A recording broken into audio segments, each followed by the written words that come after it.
ভাই আজকে খেলাটা দেখলাম। তো আমাদের বাংলাদেশ দল চ্যাম্পিয়ন ট্রফি খেলতে গেছে। এরা আসলে কি ভীষণ, মানে প্রত্যেক মানুষের তো প্রত্যেকটা কাজের আগে একটা ভীষণ থাকে, যে ঠিক আছে আমি আমার ভীষণ এটা, আমার সাকসেস এটা, আমি এটা করব। আমাদের বাংলাদেশ দলের আসলে ভীষণটা কি আমি এটা সত্যি জানি না। এরা আসলে কি চায়, কি করতে চায়, এটা আমার এটা মাথায় ধরে না। ভাই এতদিন পঞ্চপাণ্ডব কইরা কইরা গেছে, যাদের কোনো অ্যাচিভমেন্ট নেই। এই যে আজকে পঞ্চপাণ্ডব থেকে তামিম গেছে, সাকিব গেছে, মাশরাফি গেছে, বাকি রইল কেডা? মুশফিক আর মাহমুদুল্লাহ। এই যে দেখেন, এই যে দুইটা সিনিয়র প্লেয়ার, এক্সপিরিয়েন্স প্লেয়ার, ঠিক আছে না? এদের যথেষ্ট এক্সপিরিয়েন্স আছে। তো এদের এক্সপিরিয়েন্সটা কি আসলে বাংলাদেশ দলে কাজে লাগতেছে? আপনি একটা জিনিস দেখেন, মুশফিকের ব্যাটিং দেখেন, প্রথম বলে আউট, আজকে সম্ভবত 1 রান বা 2 রান করছে। মাহমুদুল্লাহর পারফরমেন্সটা দেখেন, মুশফিকের পারফরমেন্সটা দেখেন। আর মাহমুদুল্লাহ আজকে দলের একদম ইম্পর্টেন্ট সময় সে ক্যাচটা মিস করছে। মুশফিকে কিপিংয়ে দাঁড়ায় দাঁড়ায় মেহেদির বলগুলো ধরতে পারতেছে না, পিছন দিয়ে চাইরে যেতেছে। তো ভাই এটাই কি এদের এক্সপিরিয়েন্সের দাম? এটাই কি এরা এদেশের প্রতি ডেডিকেশন, এদেশের ক্রিকেট ফ্যানের প্রতি এদের ভালোবাসা? এরা ক্রিকেট খেলতে যায় কেন ভাই? আমার তো মনে হয় এরা জাস্ট খেলাটা কন্টিনিউ করতেছে শুধুমাত্র টাকার জন্য। কারণ এরা এরা দলের প্রতি ডেডিকেটেড না, এরা দলের জন্য খেলে না। এরা আসলে যায় কেন এরা নিজেরাই জানে না।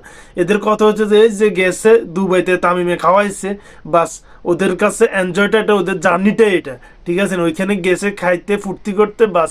এদের এদের উপরে যে আমাদের দেশের এতগুলা মানুষ এদের দিকে তাকায় রয়েছে যে এরা পারফরমেন্স করবো, আমরা হাততালি দিব, আমরা খেলা দেখবো, আমাদের দল, বাংলাদেশ দল খেলতেছে, আমাদের একটা গর্বের একটা জায়গা আছে না, আমাদের দল খেলতেছে।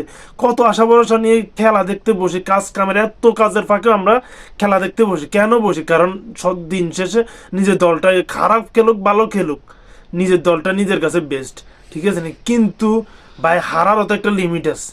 কিন্তু যেভাবে খেলে বাংলাদেশ ভাই, মানে গালিগালাজ মানে নিজের আছে না, গালিগালাজ থেকে কন্ট্রোল করাটাই দায়।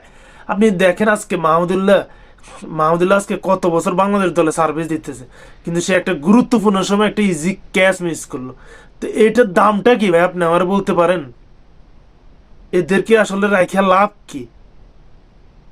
এদের এক্সপিরিয়েন্সের দামটা কই? এরা যদি ইম্পর্টেন্ট সময়, চাপের সময় যদি নার্ভটা কন্ট্রোল করতে না পারে, তাহলে এদের তো দলে দরকার নাই।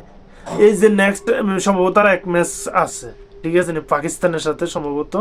তো এই ম্যাচে মুশফিক মাহমুদুল্লাহ দুই বুড়া বুড়া মানুষ তো 24 সালে কোটার জন্য যুদ্ধ করছে না, এগুলো তো কোটায় বসি বসি বেতন খাইতেছে আর দলে জুনিয়রদের জায়গা মারতেছে। পারফরমেন্স হচ্ছে যে আন্ডা। লজ্জা সরম থাকলে এগুলো অনেক আগে রিটায়ার করে ফেলতো, ঠিক আছে না? আজকে ইন্ডিয়ান একটা ক্রিকেটার কার্তিক বলছে না, মুশফিক আর মাহমুদুল্লাহ 2023 সালে ওয়ার্ল্ড কাপের পরে এই যে রিটায়ার করার দরকার ছিল। এদের যদি লজ্জা থাকতো এরা রিটায়ার করে ফেলতো। কারণ এদের পারফরমেন্স নাই, হাইফও নাই, আছে শুধু আছে না ইগো আর বসে বসে টাকা খাওয়া ছাড়া এদের আর কোনো কাজ নাই। কারণ এদের পারফরমেন্স তো কি এটা সবাই দেখতেছে। না আছে ব্যাটিং, না আছে ফিল্ডিং, না আছে বোলিং তো করতে পারে না, ক্যাচটা পর্যন্ত ধরতে পারে না। আজকে নিউজিল্যান্ডের সাথে একটা গুরুত্বপূর্ণ সময় মাহমুদুল্লাহ কি ক্যাচটা মিস করলো। এরা আছে না সম্ভবত কোনো দায় নিয়ে খেলতে নামে না, যে না আমরা ভালো করতেই হইব, এরকম কোনো দায় মেবি ওদের থাকে না। ছি, লজ্জা।